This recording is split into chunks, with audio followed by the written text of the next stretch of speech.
Iran के राष्ट्रपति इब्राहिम रईसी को ले जा रहे हेलीकॉप्टर के क्रैश होने की खबर ने दुनिया भर में हलचल मचा दी है।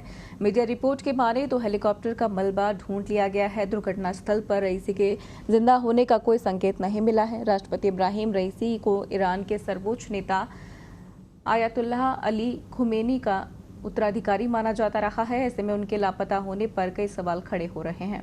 ईरान की सरकार की ओर से भी इसे लेकर ज्यादा कुछ कहा नहीं जा रहा है। ईरान के राष्ट्रपति इब्राहिम रईसी का जन्म 1960 में उत्तरी पूर्वी ईरान के मशहद शहर में हुआ था। रईसी के पिता एक मौलवी थे, लेकिन रईसी जब सिर्फ 5 साल के थे तभी उनके पिता का निधन हो गया था। रईसी की शुरुआत से ही धर्म और राजनीति की ओर झुकाव रहा और वो छात्र जीवन में ही मोहम्मद रेजा शाह के खिलाफ सड़कों पर उतर गए। रेजा शाह को पश्चिमी देशों को समर्थन माना जाता था। पूर्वी ईरान के मशहद शहर में शिया मुसलमानों के लिए सबसे पवित्र मानी जाने वाली मस्जिद भी है। वे कम उम्र में ही ऊंचे ओहदे पर पहुंच गए थे। अपने पिता के पद चिन्हों पर चलते हुए उन्होंने 15 साल की उम्र से ही कोम शहर में स्थित एक शिया संस्थान से पढ़ाई शुरू कर दी थी। अपने छात्र जीवन में उन्होंने पश्चिमी देशों से समर्थित मोहम्मद रेजा शाह के खिलाफ प्रदर्शनों में हिस्सा लिया था। बाद में अयातुल्लाह रूहुल्लाह खुमैनी से इस्लामिक क्रांति के जरिए साल 1979 में शाह को सत्ता से बेदखल कर दिया गया था। सिर्फ 20 साल की उम्र में ही उन्हें तेहरान के करीब स्थित कराच का महाअभियोजक नियुक्त कर दिया गया था।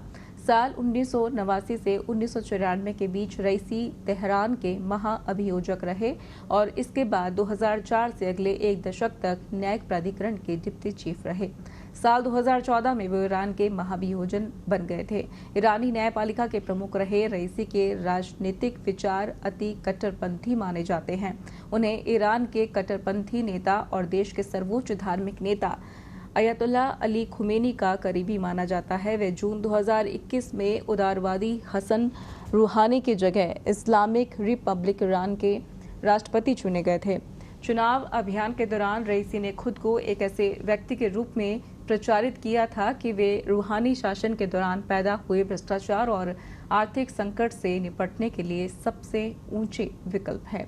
इब्राहिम रईसी शिया परंपरा के मुताबिक हमेशा काली पगड़ी पहनते थे, जो ये बताती है कि वो पैगंबर मोहम्मद के वंशज हैं। उन्हें हुज्जतुल इस्लाम यानी इस्लाम का सबूत की धार्मिक पदवी भी दी गई है।